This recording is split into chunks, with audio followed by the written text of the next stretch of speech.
me away. All right, this person here, Craig.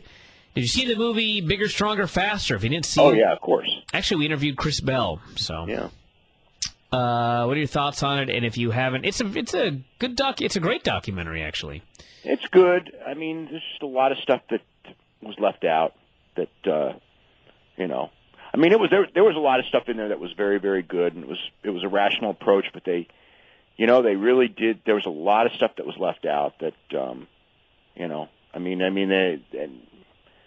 that's all I could say. I mean, Mike Bell goes to the doctor, and he's got this, he's in horrible, horrible health. He did not, and Mike Bell, who later died, about, not all that long after the movie was released. But I mean, he died of drug addiction, and steroids had nothing to do with it. But his heart was a mess already, and they, it wouldn't have fit the premise of the movie, I guess, because they never mentioned it.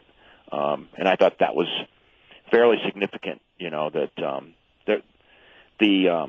that and talking about studies and everything like that, and leaving out the East German study, which was actually pretty, where they followed a lot of the athletes that used steroids, in Olympic competition, because they knew exactly what they were doing because the government supplied them with the steroids, and they had incredibly detailed documentation. And actually, the side effects from that study were they were actually so bad that when I read it, I was almost like in disbelief. It really couldn't be this bad because, we've seen enough guys with steroids and, granted, a lot of people have had problems, but these are pretty serious problems, but it's long-term effect.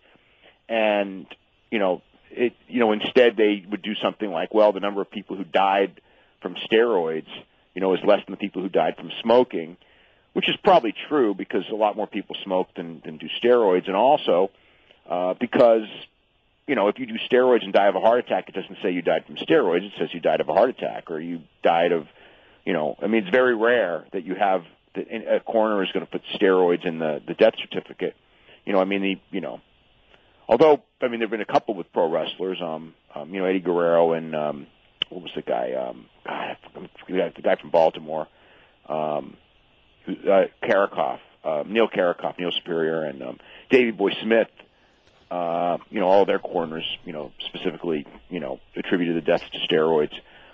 And I remember with Davey Boy, it was like, even though the coroner said that, as soon as that came out, if you remember, everybody was going how could this coroner say that? Because look at all the drugs that Davey did, which he did, and maybe they're right, because I don't know, no one really knows for sure. It's not an exact science, but that's what the coroner said.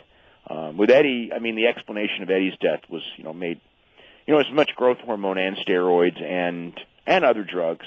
He basically had, he enlarged his internal organs, including his heart, and his blood vessel walls had thinned, so his heart had to push extra hard to get extra blood to these larger internal organs, while at the same time the walls of his blood vessel were smaller, and that led to a heart attack at 38.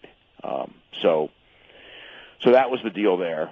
But it was that was just kind of my feeling. If there was a lot of stuff, he tried to present it. The ethical aspect of it, I think he did an exceptional job with.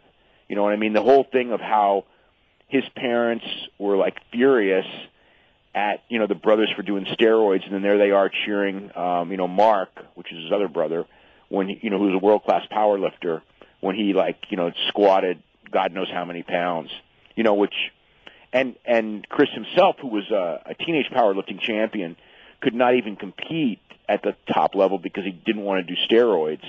And he mentioned that in this sport that I'm good at, I can't even be competitive without them. And I thought that ethical aspect and that was excellent. But there were other aspects of that movie that, like I said, there was a lot of stuff that was left out that it just seemed that he was more in tune to making Henry Waxman look stupid, which in fact Henry Waxman did look completely stupid. But at the same time, kind of trying to imply that this stuff wasn't as dangerous as smoking or or alcohol or something like that, and that's debatable because it's, again, it's probably more dangerous than that. It's probably not as dangerous as some people say, but to act like it's not dangerous at all, I mean, that's, for sure not true either. All right, Paul here says, I haven't watched